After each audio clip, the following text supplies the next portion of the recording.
Your Excellency, a warm welcome to CNBC and thank you for joining me. Thank you. I'd like to begin our conversation where we left off yesterday. We spoke about how Saudi Arabia is working to de-escalate tensions in the region. Can you explain to me specifically how? Well, thank you very much for having me, and it is good to be around a forum that is actually bringing about a lot of people from around the world. That's what we need, even to de-escalate. You need stability and you need economy. Each of them actually complement the other. And Saudi Arabia is working with its allies, with its partners, including the United States, Europe, and others in the region to make sure that we try and bring calm to the situation, save lives, bring aid to those who are in need, and bring wisdom. There's no reason why this should continue. We have done a lot of work over the last 2 years to de-escalate the tensions in the region. I hope this will be as successful as it is and we will see a de-escalation. As you say, a lot of work has gone into de-escalating tensions, and that de-escalation had occurred until October 7. Jared Kushner actually said here yesterday that the Abraham Accords are still as important as ever. Is that a view that's shared by the people of Saudi Arabia? I think people of Saudi Arabia look at the region and the economy as one. The stability will bring jobs, stability will bring growth, stability will bring business opportunities and prosperity. And what we need is exactly that in the region. Whatever we can do to even increase that and increase growth and increase hope and bring hope to the wider region, I think it will do a lot of good to the world. Let's talk about the diversification effort as well. Saudi Arabia has poured hundreds of billions of dollars into Vision 2030. We're about halfway through that program now. Where do we stand on the diversification agenda? I will tell you, we are actually very pleased with what we have achieved, but we are not complacent. We are looking at what have we achieved so far. We are almost half of the journey. A lot has happened in terms of diversification. Non-oil GDP is growing in a very healthy numbers. The last quarter at 6.1, which is the second fastest in G20. And we want to double down on that and look at what are we missing and make sure that we capture it and even double down on it. A lot of sectors that we focused on over the last 7 years are actually responding very positively. Tourism is responding. Last quarter compared to the same quarter last year, we have seen a growth of 200+%. We are seeing a very good response from technology sectors, from manufacturing sectors. And I would leave you with possibly two indicators. One is leading indicator, which is the PMI, the Purchasing Managers Index. Saudi is the highest, or the second highest actually, in the world at 59+. Anything above 50 is positive growth.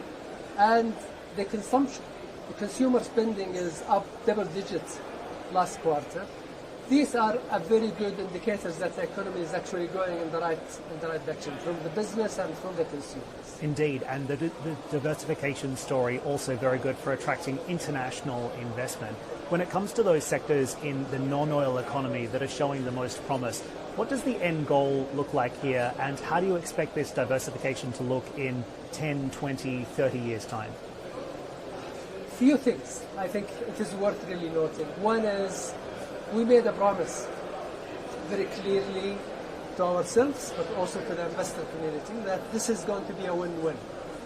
If we win alone, we will not have investors. If they win alone, they will not be attracted by us.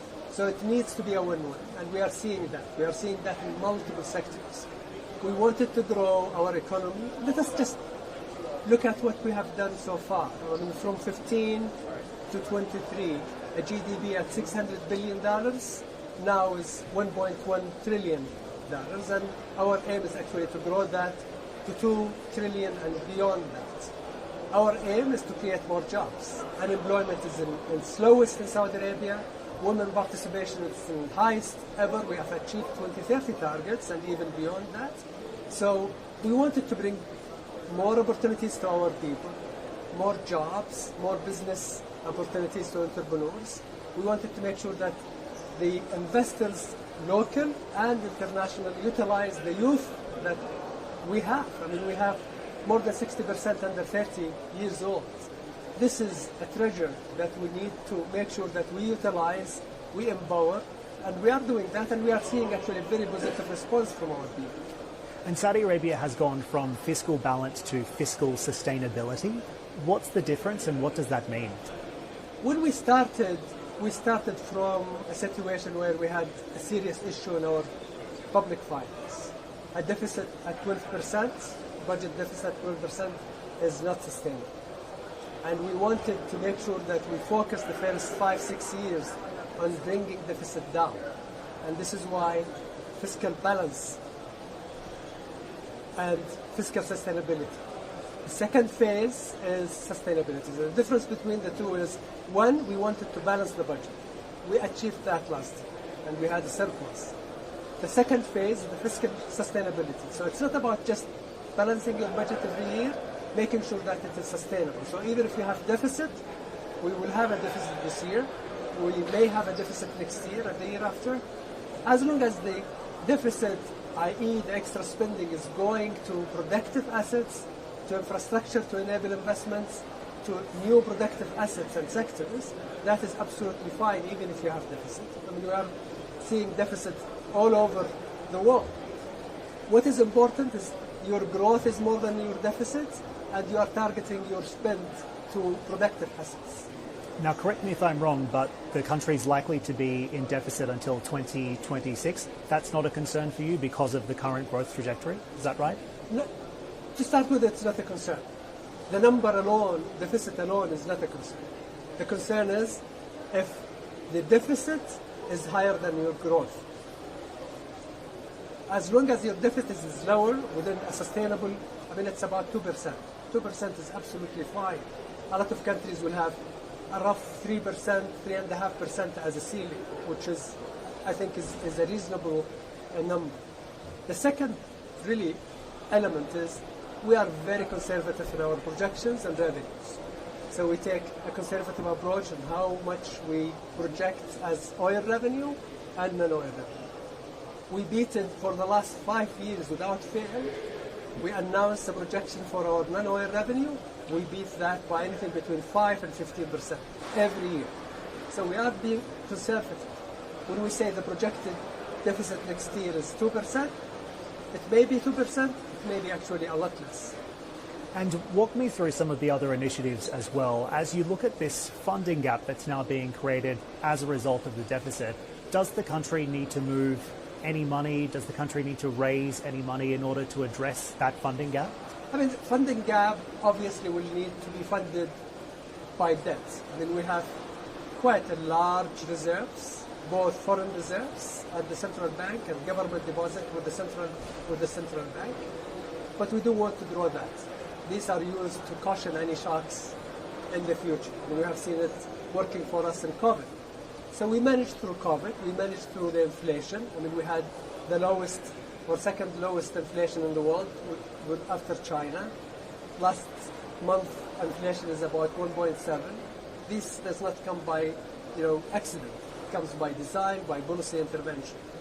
So overall, we are comfortable, and we will raise debt to do both, to cover the budget deficit and to manage our future liabilities, just to make sure that we use opportunities in the market to raise debt, either to plug the funding gap or to manage future years' liabilities.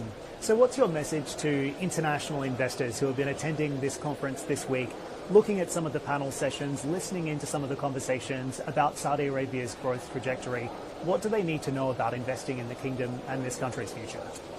I would say we have a story, we have a long-term vision, we have a leadership who are determined to make it a success. We have proven over the last 7 years that we delivered on our promises. We are growing at 6%, as the last quarter numbers show. The rest is on investors. If you want to miss this opportunity, it's obviously your decision. But we invite investors. We are a welcoming country and economy. We think there are a lot of opportunities, and we are committed to make it a success for anyone who is interested to invest with us. Just on two other topics before I let you go. With regards to the structure of the oil market right now, I know you don't comment on prices, but are you confident that this current structure will support the oil component of Saudi Arabia's growth moving forward, at least in the short to medium term? I mean, Vision 2030, Saudi Vision 2030 is about diversifying our economy, okay, and not being really linked to how the oil revenues are and oil price are. What we are after is stability in the market. And if you compare oil, I think you listened to His Royal Highness Prince Abdul Aziz, Minister of Energy, yesterday or the day before. Oil as a commodity is one of the most stable, less volatile compared to other commodities in the world. Why? Because actually the producers are working together to make sure that they bring stability in the market. Demand and supply are important. You need to make sure that the demand side is there. You need to make sure that the prices and the market does not fluctuate too much. So the demand are happy, but also investors in the oil are happy and get a decent return. Otherwise, they will not invest, and that will create more volatility. I know you've spoken about this before, but how soon before we get to the point in Saudi Arabia that the price of oil no longer matters? I hope very soon. And I can tell you, compared to where we were in 2015 when we started Vision 2030, non-oil revenues used to cover around 15%, 10-15% of our government expenditure. Now it covers 35%. So we are moving in the right direction. I hope in the next few years we will reach the stage where we will be happy no matter where the oil price is.